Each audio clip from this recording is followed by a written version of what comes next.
Today we're going to talk about attachment theory.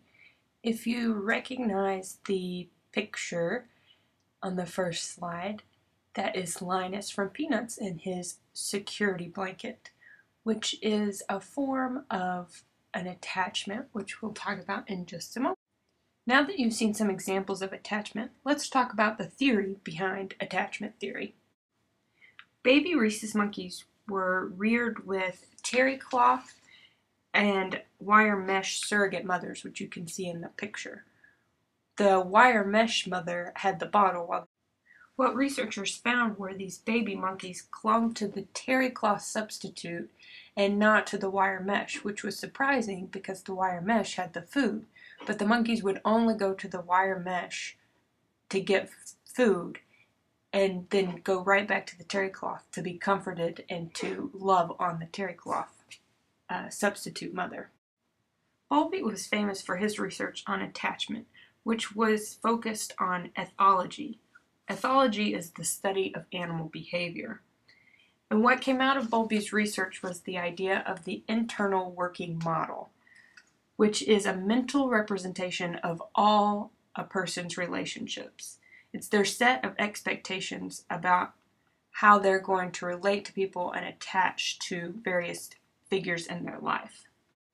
A person begins to form their internal working model with their earliest relationships, such as with parents, caregivers, and those relationships set the stage for all future relationships. A person's internal working model is continually revised and expanded as they develop more and more relationships throughout their life, and it becomes a vital part of their personality. So, research has shown us that Western cultures develop emotional ties to cuddly objects, which is a form of attachment, such as with Linus. And it also shows us that adolescents' dating relationships are informed by the attachments they have formed with their parents as toddlers and infants. So it's pretty crucial to have a good internal working model. Then Ainsworth came along and decided to study human babies.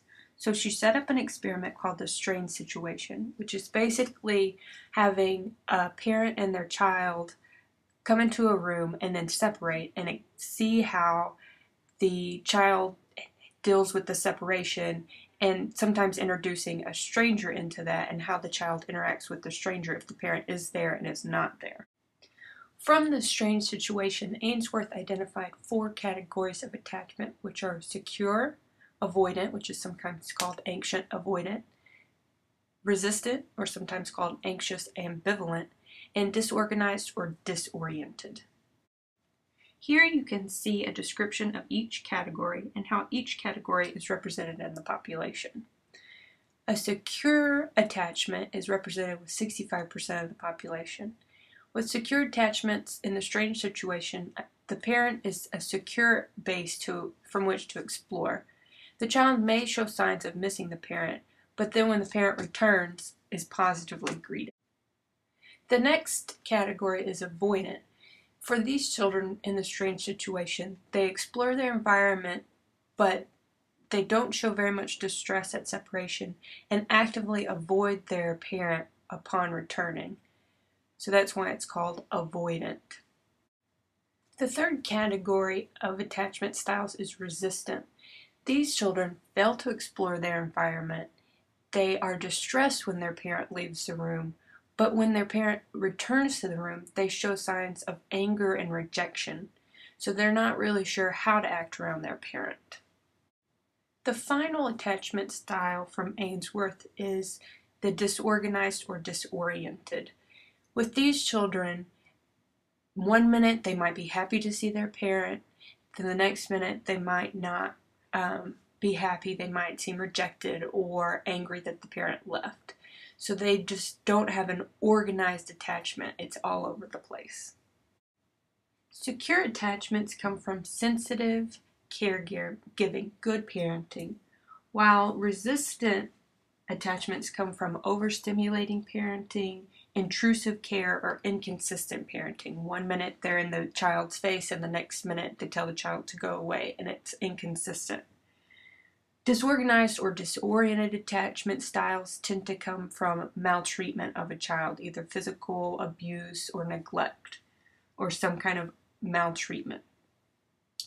These attachment styles are not always stable, but they are fairly stable over a child's lifetime or a person's lifetime. The exception is disorganized or disoriented, which has been found to be highly stable, it's really hard to change that attachment style. So take a minute to think, which one do you think is the best attachment style to have and which is the worst? The best is secure and the worst is disorganized. So when you see your students come into your class, it might be beneficial to see how they interact with their parents, to get an idea of how they might interact with you, and see if their behavior is coming from their attachment style that they have formed with other adults in their life before entering your classroom.